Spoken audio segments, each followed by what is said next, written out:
Okay, so today on The Good Life, we're going to talk about one of the most famous philosophers of all time and one of the earliest philosophers. We're going to talk about Socrates. Socrates was a man who embodied the idea that to achieve the good life, one had to achieve it through rational and reflective dialogue. So, Socrates was such a big character in philosophy that all the thinkers before him were considered pre-Socratic. So the pre-Socratic philosophers during the time were basically responsible for the changes of thinking from kind of a mythological way of understanding the world.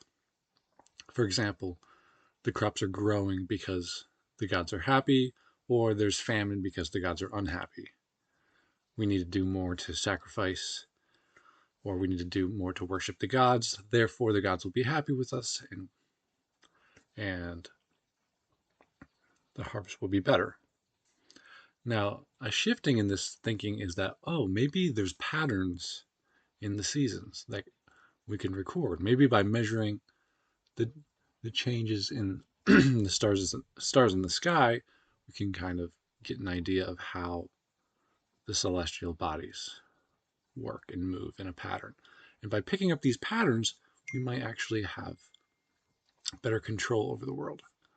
Um, and this new change of thinking from a mythological thinking to kind of like a rationalistic, almost naturalistic thinking is kind of the the pattern that emerges from pre-Socratic thinkers. The pre-Socratic thinkers are really interested in what is the world made of, and like how do we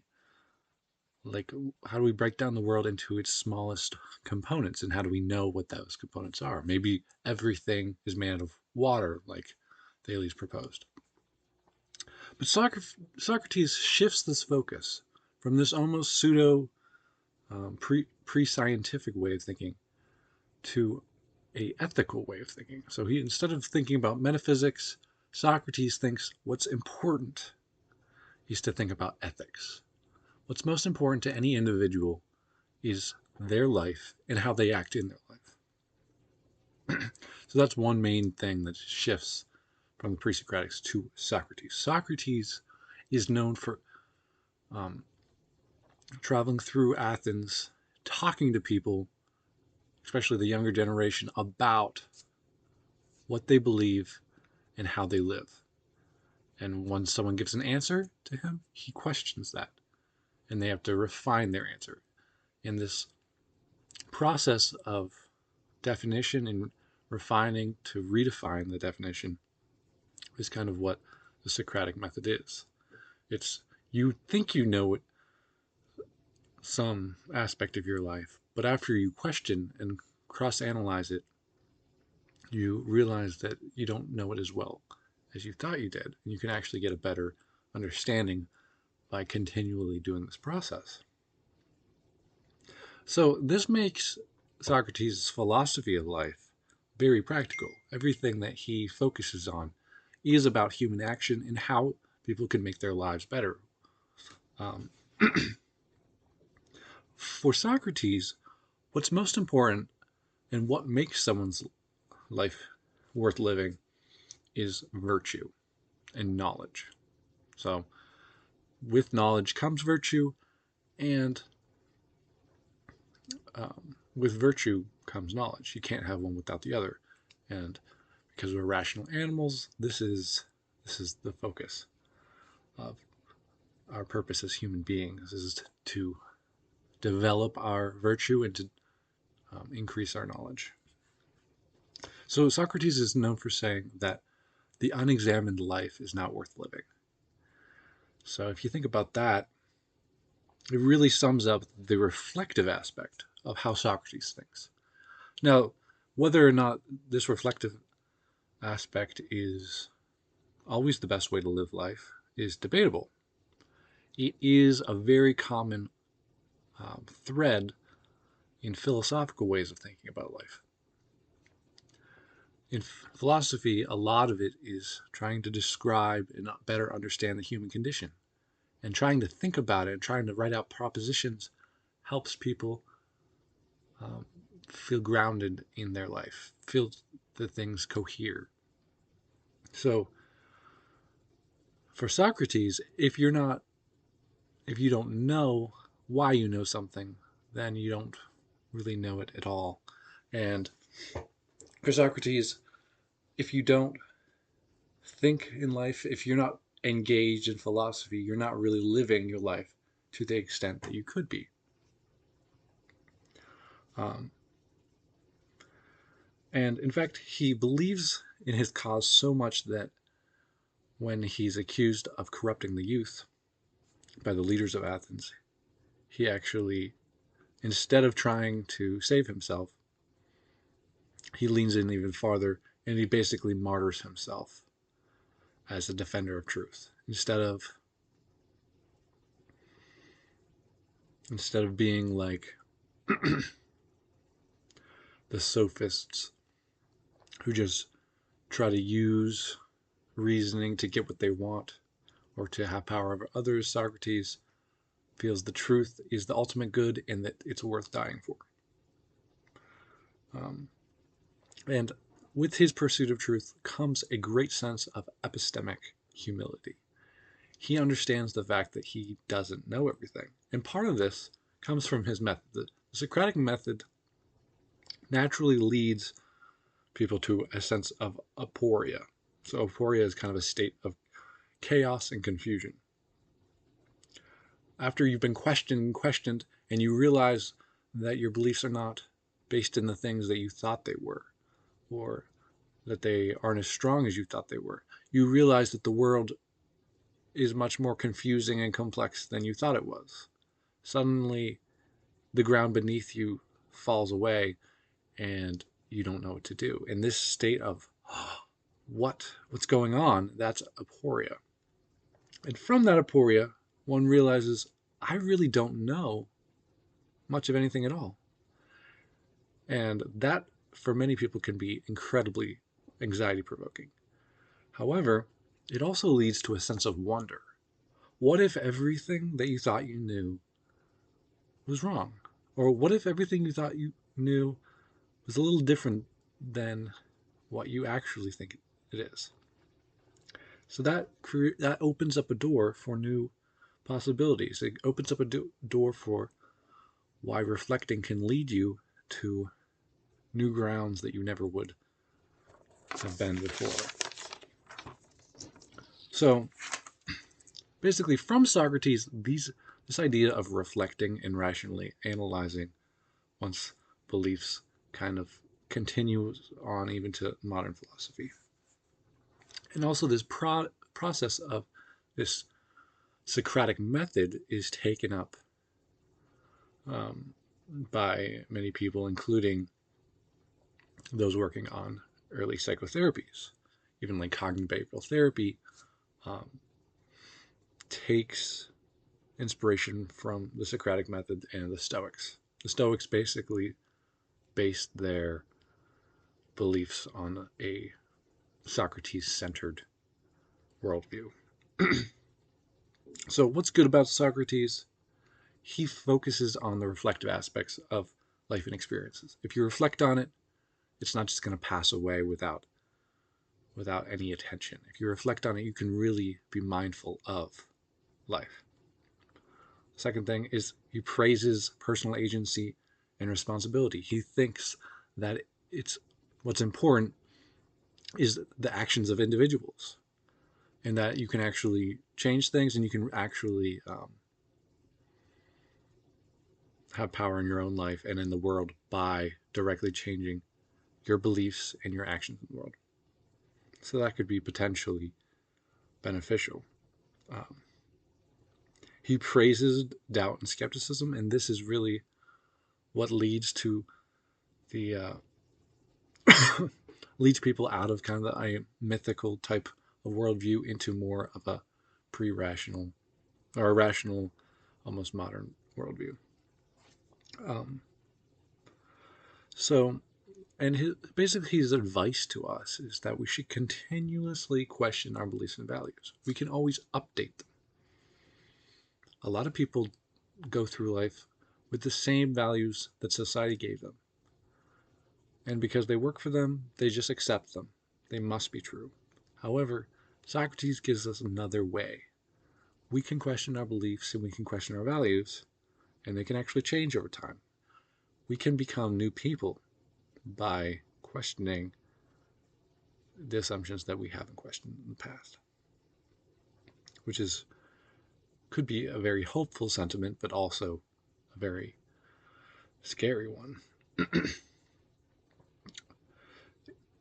So, if we were to emulate Socrates, one of the things that we would have to do is we'd have to be in constant dialogue. I don't know about you, but some of the most meaningful moments in my life is when I am talking to someone in dialogue about some question that has to do with ethics or life in general or human experience. These are the most meaningful conversations, and this is exactly what Socrates asked us to do. We should talk to people about what we believe, what we hold close, what we care about, what we think is important.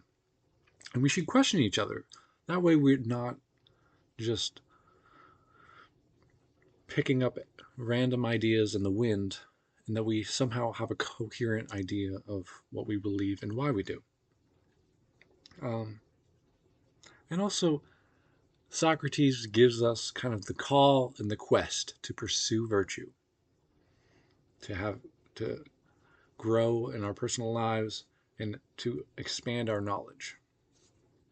And I think a lot of those are very honorable um, ways of living. So, yeah, so the Socratic way of living gives us kind of a way to be self-therapeutic. We can, if we have a problem in our lives, we can analyze it, we can reflect on it, we can introspect on it, and we can kind of come to a way of solving that problem or adapting to that problem or thinking about that problem in a new way. The second thing is it allows our belief systems to be very dynamic. If things change in the world, our belief systems can change with it.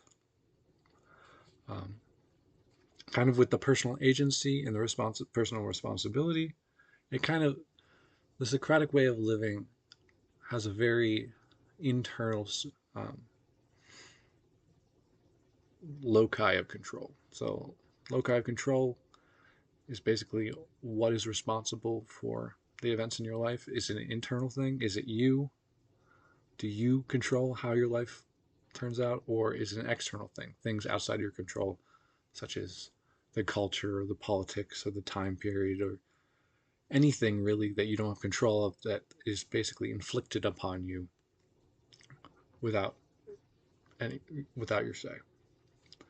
Um, I think that the most important thing, though, that Socrates offers us is this sense of aporia. So that sense of aporia allows us to understand that we don't have all the answers, and that in fact the world is much deeper, much vaster than we ever thought.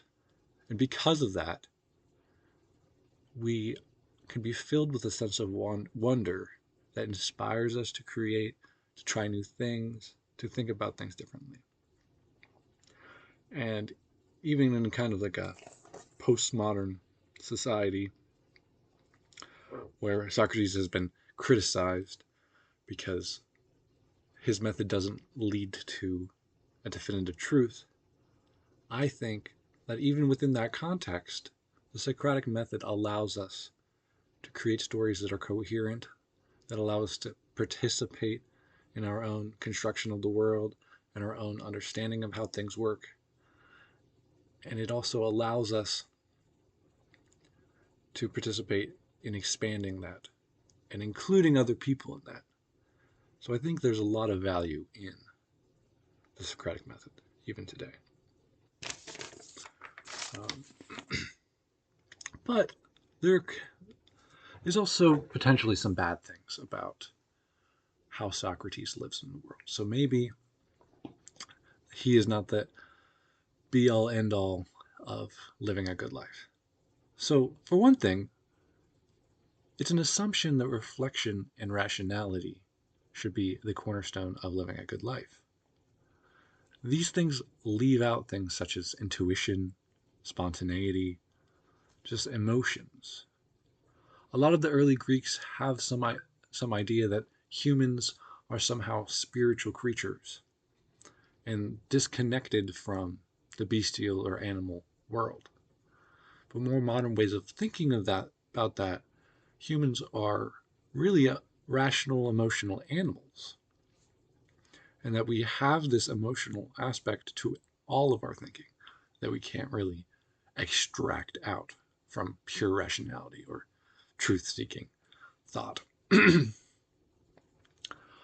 Another criticism is that maybe Socrates' emphasis on the individual can distract from how uh, complexes in cultures and political structures can influence the world. And perhaps our lives are greater influenced by these large structures than any individual structure that we have.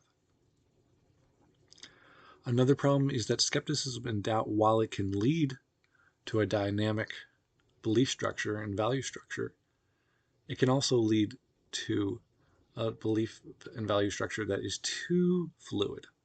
It can knock down whatever structure that you have and can leave you feeling somewhat unmotivated because you might come to the conclusion that we don't really know anything.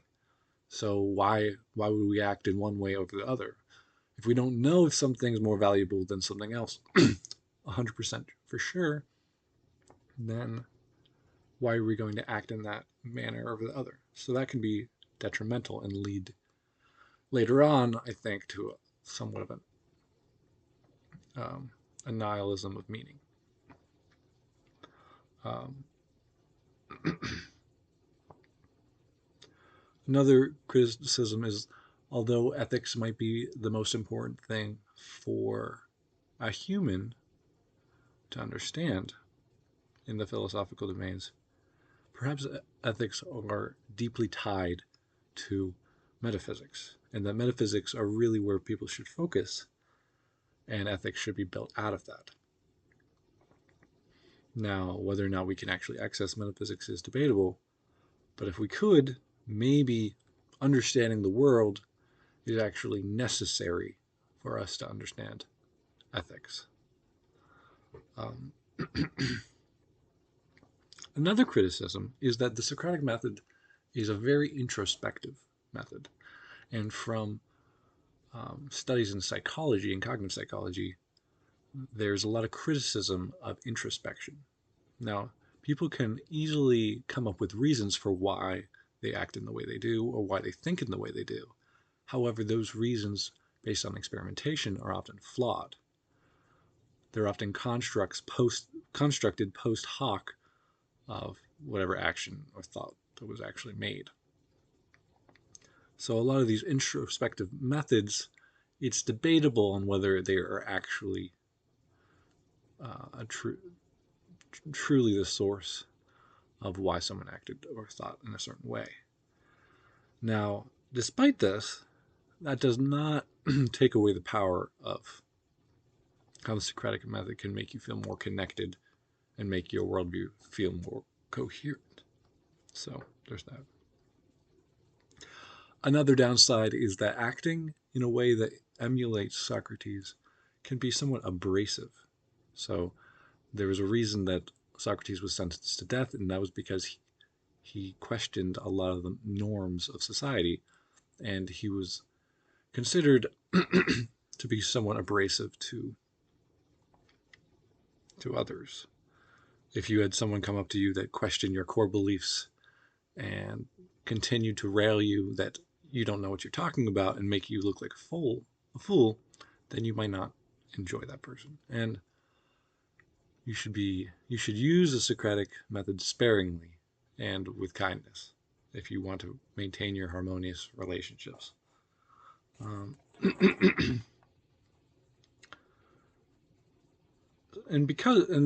kind of related to the introspection thing, if you're talking with someone and you're using the Socratic method, you might come to a conclusion. You might agree with someone else and then take that answer and feel that it's the truth. The problem with this is that this method is based on introspection, and the person that you're talking with might not be an expert, and neither may you. So just because perhaps the person is a very cooperative person and doesn't want to question you, or you already agree with their stance, so you don't want to question them, it's very possible that you come to a conclusion using the Socratic method that is not as deep as it could be.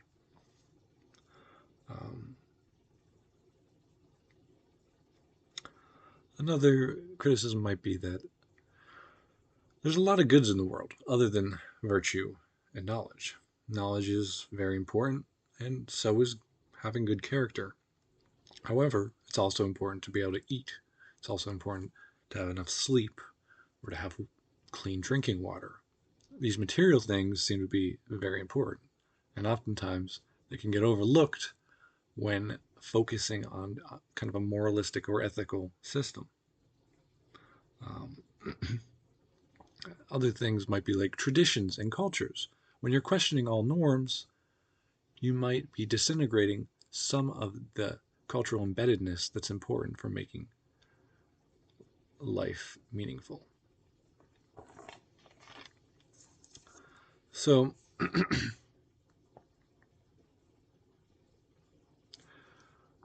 the way that Socrates looks at life is that through rational inquiry, we can access knowledge.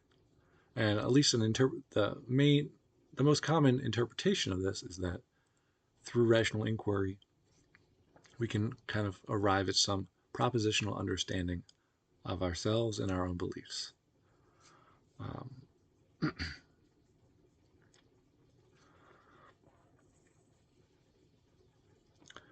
So basically what I said before is this is deeply questioned by modern philosophy because you can go through the Socratic method time and time again and not arrive at the bare truth. And depending on what questions or how you answered the questions, you can arrive at different endpoints.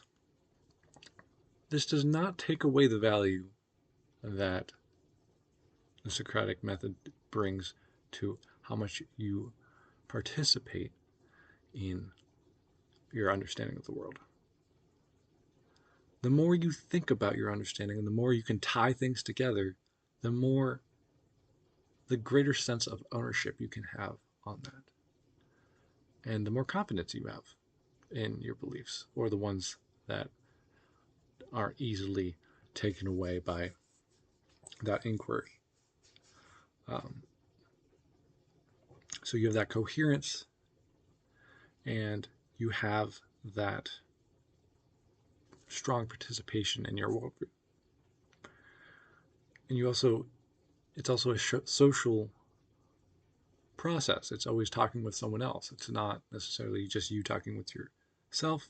Even if it is, it's part of you talking with another perspective within yourself. So it's always trying to open up your perspective. And if you're shown at the end that you don't know something, it gives you that sense of aporia, which can lead to further exploration, further creativity, new options. And I think that sense of aporia is really the greatest aspect of what Socrates can offer us. Thank you. I'm looking forward to talking to you further next time.